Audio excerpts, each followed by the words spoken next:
Check how much motion you have. Okay, yeah, this side gets stuck. How does that feel? That felt great. Okay. Yeah. Awesome.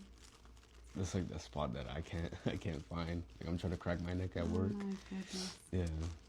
Definitely try to avoid adjusting yourself, especially because your muscles are actively being used when you're trying to adjust yourself. Okay. And it can actually lead to ligament laxity and instability in your neck. So I'd rather have you stretch Okay.